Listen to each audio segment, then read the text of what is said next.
¿A dónde fue Jesús después de su muerte? ¿Al infierno? ¿Al cielo? Jesús estaba a punto de emprender el viaje más increíble que dejaría asombrada a la gente durante siglos, pero las puertas de ese viaje eran la cruz. El libro de Lucas narra la historia del último viaje de Jesús hacia su muerte, desde su oración en Getsemaní, donde su fe en Dios se confirmó en la cruz cuando Jesús dijo: «Todo está consumado». En la cruz, inclinó la cabeza y entregó su espíritu, antes de ser retirado y enterrado en una tumba cercana. Su cuerpo sin vida permaneció en la cima de la cruz hasta que finalmente fue retirado. Por otro lado, su espíritu estaba en otro lugar. ¿A dónde fue su espíritu? ¿Fue al infierno o al cielo? Aquí te lo contamos. Antes, recuerda suscribirte a Secretos Revelados si te interesan los secretos más profundos de nuestra historia antigua. También activa la campanita de notificaciones para que no te pierdas de nuestro contenido en el futuro. Vamos a comenzar. Para comenzar, es importante saber que existen disputas sobre el paradero de Jesús, específicamente la ubicación de su espíritu durante los 3 días entre su muerte y resurrección. Otro pasaje que se menciona con frecuencia es 1 Pedro 3, 18-21, uno de los textos más desconcertantes e intrigantes del Nuevo Testamento. Jesús es la personificación de lo que significa sufrir por hacer el bien con la intención de llevarnos a Dios y restaurar nuestra relación rota y muerta con Él. Él, el justo, soportó el sufrimiento por todos nosotros, los injustos, con el propósito de acercarnos a Dios. Cristo murió por los pecados de una vez por todas, el justo por los injustos, para llevarnos a Dios. Después de ser puesto a muerte en carne, fue hecho vivo en el Espíritu, en el cual también fue y predicó a los espíritus ahora en prisión, que en otro tiempo desobedecieron cuando la gran paciencia de Dios esperaba en los días de Noé, durante la construcción del arca. En ella, unos pocos, es decir, 8 personas, la familia de Noé, fueron llevados con seguridad a través del agua, correspondiendo a eso el bautismo que ahora los salva, no quitando la suciedad del cuerpo, sino como una petición a Dios de una buena conciencia, demostrando lo que crees a través de la resurrección de Jesucristo. A pesar de que Jesús murió en su cuerpo, el Espíritu Santo pudo resucitarlo de entre los muertos mediante un sufrimiento divino. Jesús predicó a los espíritus en prisión, y parece que esto se hizo después de la muerte de Jesús, pero antes de que resucitara. ¿Predicó Jesús realmente a los espíritus en Hades? Sí, es cierto. Hades se considera el reino de los muertos, y Jesús supuestamente fue allí para entregar su mensaje. Es bastante fascinante pensarlo. Leemos: predicó a los espíritus en prisión. ¿Alguna vez te has preguntado quién tiene la autoridad y el poder supremos en este mundo? No importa cuál sea tu respuesta, la Biblia tiene una respuesta clara.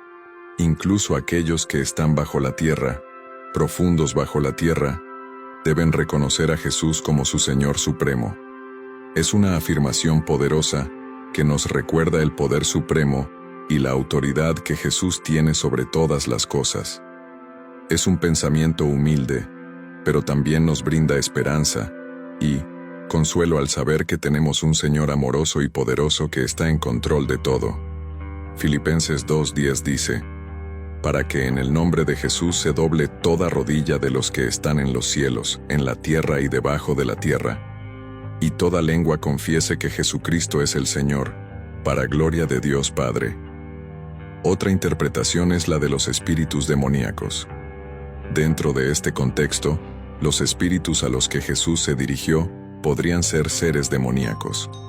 Si los espíritus mencionados en 1 de Pedro 3:19 son ángeles caídos, parece probable que esos espíritus estuvieran encarcelados, porque estaban involucrados en un pecado grave antes del diluvio que ocurrió durante el período de Noé. Pedro hace referencia al diluvio de Noé en el versículo 20. Si realmente eran ángeles caídos, no podría haber sido un mensaje de redención, ya que los ángeles no pueden ser salvos. Hebreos 2:16. Según esto, la proclamación de Jesús probablemente declaró su victoria sobre Satanás y sus secuaces. 1 Pedro 3:22. El pecado de estas personas, según la palabra, fue desobediente, rebelde, difícil de persuadir e incrédulo. Su pecado se agrava por el hecho de que Dios les mostró paciencia durante 120 años, mientras Noé preparaba el arca y les advertía del desastre. Como resultado, se ahogaron y sus espíritus fueron arrojados al infierno, conocido como prisión. Sin embargo, Noé y su familia obediente fueron salvados en el arca debido a su fe. 2 Pedro 2:5. ¿Quién escribió este pasaje interesante? Fue escrito por Pedro. Los cristianos tienen un aprecio particular por su primera carta, conocida por su calidez y relatabilidad. Curiosamente, el nombre original de Pedro era Simón, que significa reed, caña, y era bastante común. Sin embargo, cuando conoció a Jesús, recibió el nombre de Pedro, que era mucho menos común y significaba roca. Este cambio de nombre simbolizó la transformación del carácter de Pedro que Jesús veía en él. Pedro fue uno de los dos primeros que Jesús llamó a seguirlo. Inicialmente, era un hombre fácilmente influenciable como una caña en el viento, pero después de la partida de Jesús, se volvió tan sólido como una roca. Pedro fue el primero en todas las listas de los 12, y fue el portavoz no oficial del grupo. Los evangelios retratan claramente el carácter de Pedro, con muchas fortalezas como ser encantador, entusiasta, impulsivo y enérgico. Sin embargo, estas fortalezas también estaban acompañadas de debilidades, como ser inestable, voluble y cobarde. ¿Por qué escribió Pedro esto en este momento? Sería beneficioso tomar un momento para detenernos y recordar el orden fundamental de pensamiento que existía a lo largo de esta carta, escrita en el contexto de una persecución generalizada. La carta de Pedro estaba dirigida a cristianos que estaban experimentando dificultades como resultado de sus vidas y su testimonio. Es posible que se hayan preguntado por qué, si la fe cristiana era correcta, estaban sufriendo. Pero, si el cristianismo era la verdadera fe, ¿por qué había tan pocas personas que la seguían? Pedro se refiere a Noé, el fiel predicador que advirtió a la gente durante 120 años que Dios destruiría el mundo con agua. A pesar de las advertencias de Noé, la gente lo menospreció y lo rechazó. Sin embargo, Dios lo salvó a él y a su familia durante el diluvio, lo que finalmente justificó la fidelidad de Noé. Dentro del contexto de la historia del mundo, la mayoría de las personas no siempre han estado en lo correcto, incluso si solo unos pocos han sido salvados. La fe de uno no debe verse afectada por el hecho de que hay solo unos pocos verdaderos creyentes. En los días de Noé, solo había 8 creyentes, y hoy hay millones. No es que hayan sido salvados por el agua, sino que fueron salvados a través del agua.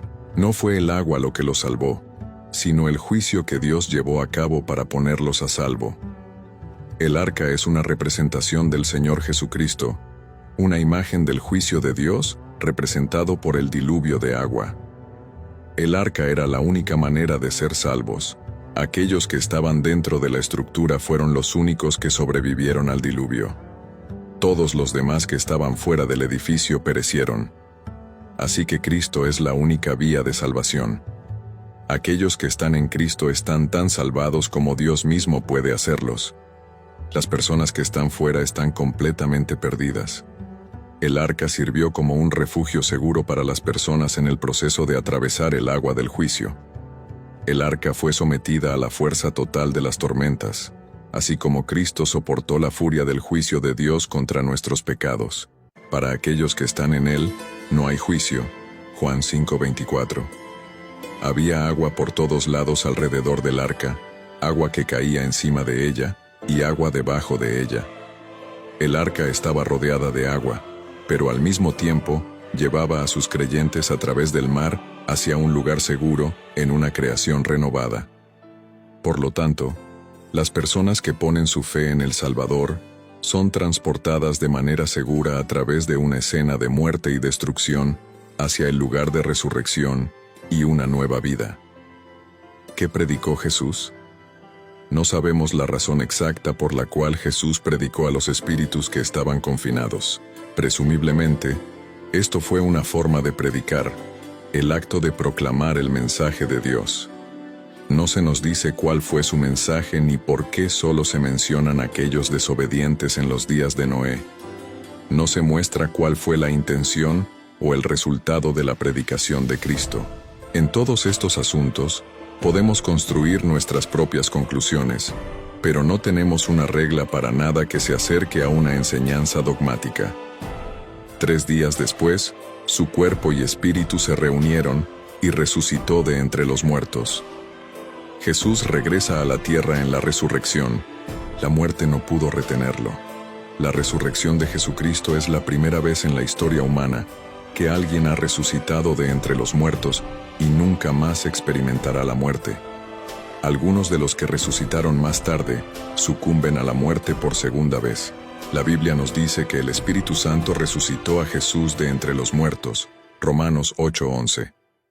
Romanos 6:4 nos dice que, por lo tanto, hemos sido sepultados con Él mediante el bautismo en la muerte, para que, así como Cristo resucitó de entre los muertos mediante la gloria y el poder del Padre, nosotros también podamos andar habitualmente en novedad de vida, abandonando nuestras viejas costumbres. Y dice que Jesús se levantó a sí mismo de entre los muertos en Juan 2:8. La resurrección fue la obra del Dios Trino, como se menciona en Juan 2:18-22. Entonces los judíos respondieron: ¿qué señal milagrosa nos muestras como prueba de tu autoridad para hacer estas cosas? Jesús les respondió: destruyan este templo, y en 3 días lo levantaré. Los judíos replicaron: se tardaron 46 años en construir este templo, ¿y tú lo levantarás en 3 días? Pero él se refería al templo que era su cuerpo. Así que, cuando resucitó de entre los muertos, sus discípulos recordaron lo que había dicho, y creyeron, confiaron, y se apoyaron en las Escrituras y las palabras que Jesús había hablado. Después de eso, Mateo describe un evento que no se incluye en ninguno de los otros evangelios. Las tumbas se abrieron, y los cuerpos de muchos santos que habían muerto resucitaron. La resurrección de Jesús hizo que salieran de las tumbas, y después de su resurrección, entraron en la ciudad santa y se aparecieron a muchas personas. Aunque los terremotos pueden dañar las tumbas porque están hechas de piedra, el hecho de que los cuerpos estén resucitando solo puede atribuirse a la intervención directa de Dios. En los escritos de Mateo, destaca cómo el sacrificio de Jesús en la cruz trae victoria sobre la muerte. Utiliza la frase «aquellos que habían caído dormidos» para describir a las personas que fueron resucitadas, que es una expresión común en el Nuevo Testamento, para referirse a alguien que ha muerto, pero tiene un destino eterno seguro. Los relatos milagrosos de los cuerpos de los santos siendo resucitados y, apareciéndose en Jerusalén, sirven como un testimonio poderoso del trabajo completado de Jesús en la cruz y su posterior resurrección. El término santos denota a individuos devotos de la era del Antiguo Testamento.